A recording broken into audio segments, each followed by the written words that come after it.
They mocked me for being adopted, until the DNA test revealed who actually didn't belong. The room fell silent the moment I dropped the envelope on the dinner table. My aunt froze mid-sip. My cousin's fork clinked against her plate. And my so-called mother? Her face went pale like she'd seen a ghost. Hi, I'm Grace. The outsider. The charity case. The adopted girl they never let forget. If you've ever been underestimated or treated like you didn't belong, make sure to subscribe, like, and share this story. What happens next will shock you. I was 9 when I overheard my uncle say, "She'll never be one of us."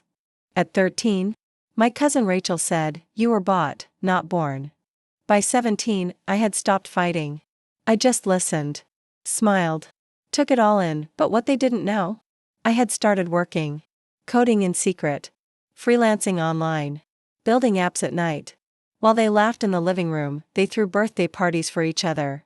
I was lucky if I got a secondhand gift. I wasn't part of the family photo wall.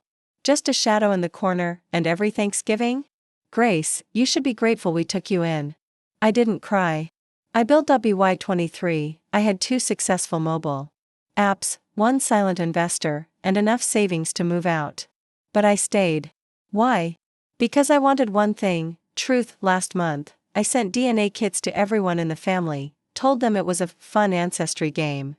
They laughed, joked, called me weird, but mailed the samples in anyway. Tonight was the dinner where I promised to reveal the results. As I passed out the printed sheets, I watched Rachel smirk. Let's finally see where our little outsider comes from. But it wasn't my results that broke the room. It was hers. Rachel's page said, "No biological match with parental DNA." Silence. My aunt looked like she'd choke on air. Her husband dropped his fork. Rachel's eyes darted across the paper like it was written in another language. "Wait, this is wrong." "Mom," she whispered, but her mom just stared at me, and I didn't blink, because I may be adopted, but Rachel, she's not even theirs. Rachel's lip trembled. "Mom? Say something," but her mother, always so loud, always the one mocking me, just stared at the paper like it held a death sentence. I leaned back in my chair, calm. For once, they were the ones lost for words. For years, they treated me like an outsider. Like a guest who overstayed her welcome, but now, the girl they paraded as the pride of the family? Wasn't even blood. Rachel suddenly stood up. "This is a joke. Grace must have tampered with the results. Right? Mom? Tell them." Her mom flinched. "Rachel, sit down." That one sentence? It shattered everything. Because it wasn't a denial. It was fear. Uncle Brad finally spoke. "Wait. What is she talking about, Kelly?" My aunt's voice cracked. I didn't think it would ever come up. It was one mistake. Years ago. A stupid affair. Everyone gasped. My uncle's face turned red. "You mean? I'm not her father?" Rachel looked like she couldn't breathe. She turned to me like I'd pulled the trigger. But I just looked down at my plate and softly said, "I never needed to destroy you, Rachel. You handed me the match and lit the fire yourself." Years. I endured years of whispers, taunts, jokes behind closed doors. "You don't look like us. No wonder she's weird. She's not even real family." And now? All it took was one envelope, and their perfect little world collapsed. Rachel stormed out. My aunt chased after her. My uncle sat there in a daze, holding the DNA sheet like it was poison. And the rest of the table? Dead silent. But I wasn't done yet, because there was something else hidden in that envelope. Another truth. One they still didn't know. As I stood to leave, I turned to the rest of the family and said, "Oh, and by the way, there's another surprise in those test results. You'll want to flip to page 2. Then I walked out, letting curiosity eat them alive. They mocked me for being adopted.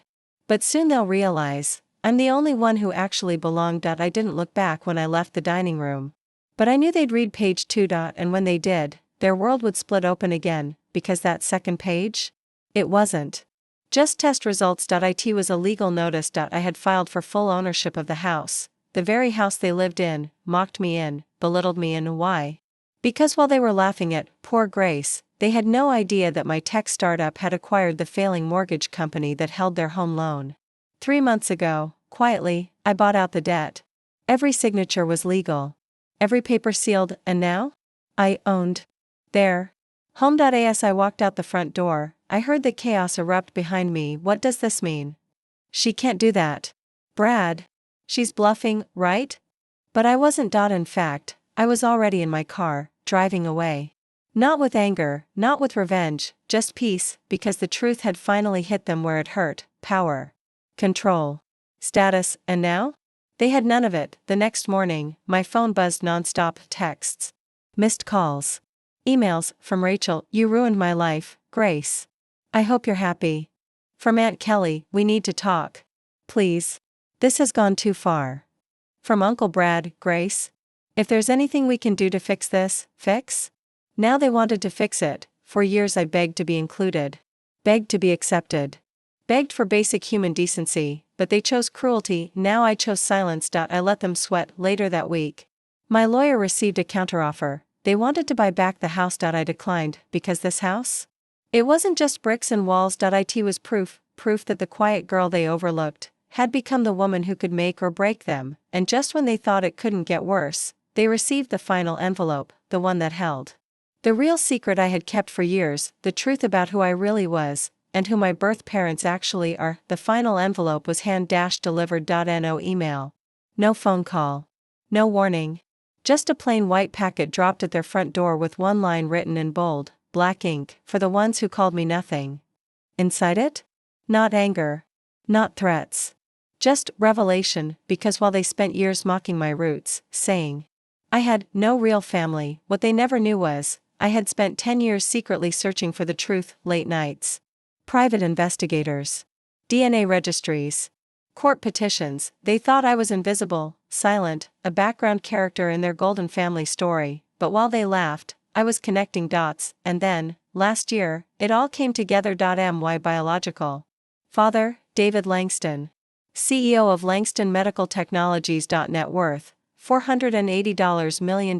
My biological mother, Dr. Evelyn Moore, founder of a global education nonprofit, nominated for the Presidential Medal of Freedom. They had been college sweethearts, torn apart by a scandal my mother never recovered from.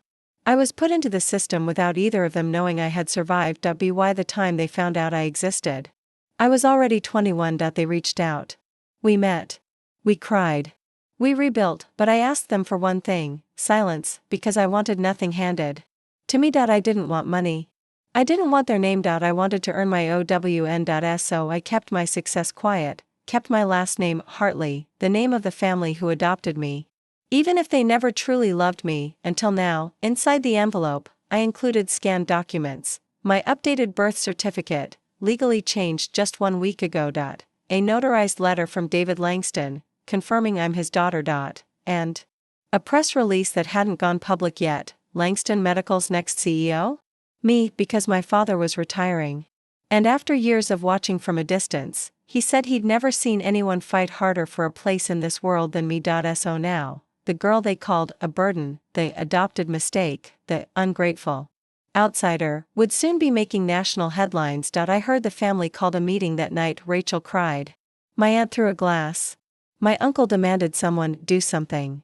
But there was nothing to do. It was already done. They mocked me for having no roots, no legacy, no power, but now, their lives would be shaped by my decisions, because I had all three. And yet, I still wasn't done, because one last twist remained. The one that no one, not even my birth parents, saw coming, and it would leave everyone shattered. I stood on the balcony of my new office, top floor, Langston Tower, watching the city breathe beneath me.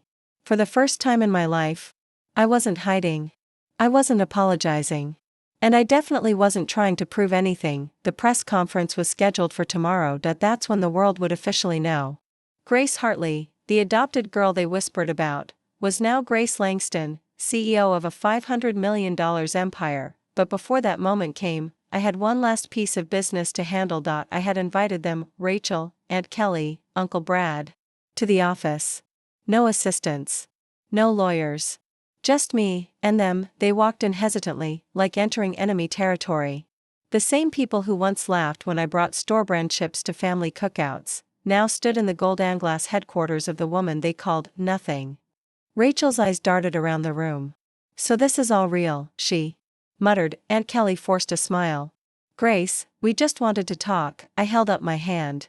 No speeches. No apologies. Just truth. I opened the leather folder on my desk and slid out a document. This is a legal waiver. It means you'll never contact me again. No more texts. No more calls. You don't speak my name. You don't show up at my door. You disappear. My uncle scowled.